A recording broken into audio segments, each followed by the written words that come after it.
हरे कृष्णा हरे राम। इस साल मौनी अमावस्या 29 जनवरी बुधवार को है। इस दिन स्नान और दान करने से पुण्य की प्राप्ति होती है। भगवान विष्णु की कृपा से व्यक्ति के जीवन में सुख समृद्धि आती है, उसके पाप मिटते हैं और वह मोक्ष की प्राप्ति करता है।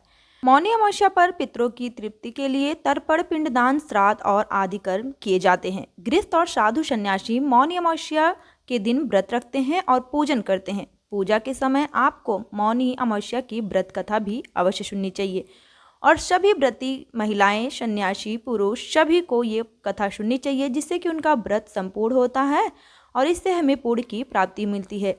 इससे आपका व्रत पूर्ण तरीके से पूर्ण माना जाता है, क्योंकि बिना कथा के हमारा व्रत अधूरा माना जाता है, बिना पूजा पाठ के अधूरा माना जाता है। तो चलिए सुनते हैं मौनी अमावस्या व्रत की कथा, जो बहुत ही ज़्यादा पौराणिक कथा है और बहुत ही ज़्यादा अति पुण्यदायी देने वाला कथा है। कथा सुनने के पहले छोटी सी रिक्वेस्ट है कि जितना हो सके इस कथा को आप शेयर भी कीजिएगा, जिससे बहुत लोगों के कानों तक कथा पहुंच सके, इसका पुण्य हमें और आपको लग सके। मौनी अमावस्या की पौराणिक कथा के अनुसार कांचीपुरी में देव स्वामी का एक ब्राह्मण परिवार रहता था।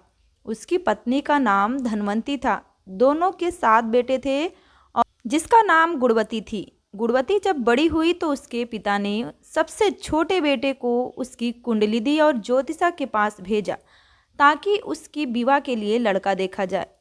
ज्योतिषी ने बताया कि गुणवती विवाह के बाद विधवा हो जाएगी। यह जानकर उसके पिता देवस्वामी और माता धनवंती अति दुखी हो गए।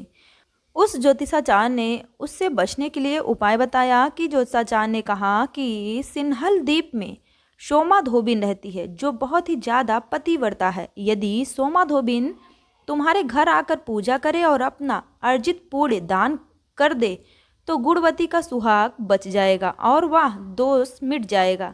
यह जानकर देवस्वामी ने बेटी गुणवती को सबसे छोटे बेटे के साथ सोमा धोबिन के घर सिन्हल द्वीप भेजा।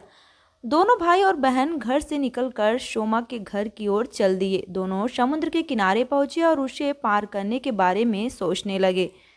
दोनों को भूख और प्यास लगी थी। दोनों एक पीपल के पेड़ के नीचे बैठ गए। उस पेड़ पर एक गिद्ध का परिवार भी रहता था। गिद्ध के बच्चों ने गुणवती और उसके भाई की बातों को सुन लिया। गिद्ध के बच्चों ने अपनी माँ को गुणवती और उसके भाई के बारे में बताया। तब गिद्धों की माँ ने अपने बच्चों को भोजन कराया और गुणवती के पास गई। उसने कहा कि तुम्हारी समस्या का हल हो जाएगा, परेशान मत हो, तुम्हें धोबिन के घर पहुंचा दूंगी। गिद्ध माता की बातें सुनकर दोनों भाई और बहन खुश हो गए। अगली सुबह गिद्ध माता ने गुणवती और उसके भाई को समुद्र पार कराया और सोमा धोबिन के घर के पास लेके गई। गुणवती सोमा धोबिन के घर के पास ही रहने लगी। रोज सुबह सोमा के घर वालों के उठने से पहले ही गुणवती उसके घर को लीप देती थी। एक दिन सोमा ने अपनी बहू से पूछा कि रोज घर कौन लीपता है। तब उसने कहा कि उसके अलावा ये काम कौन करेगा। सोमा को विश्वास नहीं हुआ और वह पूरी रात जागती रही।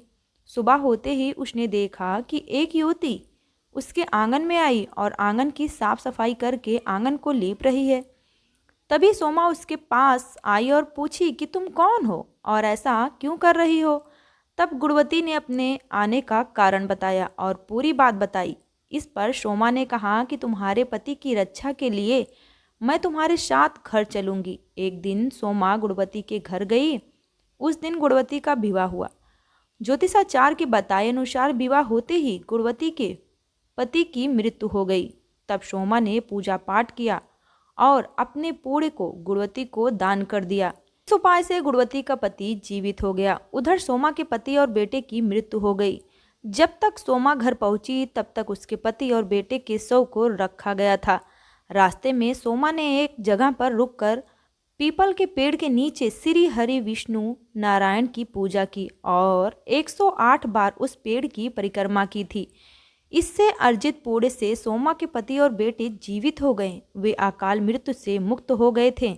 जो भी व्यक्ति विधि विधान से मौनी अमावस्या का व्रत करता है उसे भगवान विष्णु की कृपा प्राप्त होती है और उसके जीवन में सुख समृद्धि आती है और भगवान विष्णु के साथ माता लक्ष्मी की भी कृपा बरसती रहती है। इसलिए मौनी अमावस्या या फिर हर अमावस्या को लोगों को पूजा पाठ अवश्य करनी चाहिए। पीपल के पेड़ की पूजा करनी चाहिए, जल और दीप दान अवश्य देना चाहिए। ये अमावस्या बहुत ही बड़ी अमावस्या है। ये मौनी अमावस्या के नाम से जाना जाता है। इस दिन कुंभ का नहान भी लोग करते हैं। इस दिन गंगा नदी में स्नान करते हैं, पवित्र नदियों में स्नान करते हैं, दान करते हैं और बहुत सारे पुण्य की प्राप्ति करते हैं। भगवान नारायण की पूरे दिन स्मरण करते हैं, व्रत करते हैं और पूजा पाठ करते हैं। इससे घर में सुख समृद्धि की प्राप्ति होती है और हमारे जो पाप होते हैं वो नष्ट होते हैं। तो कथा कैसी लगी?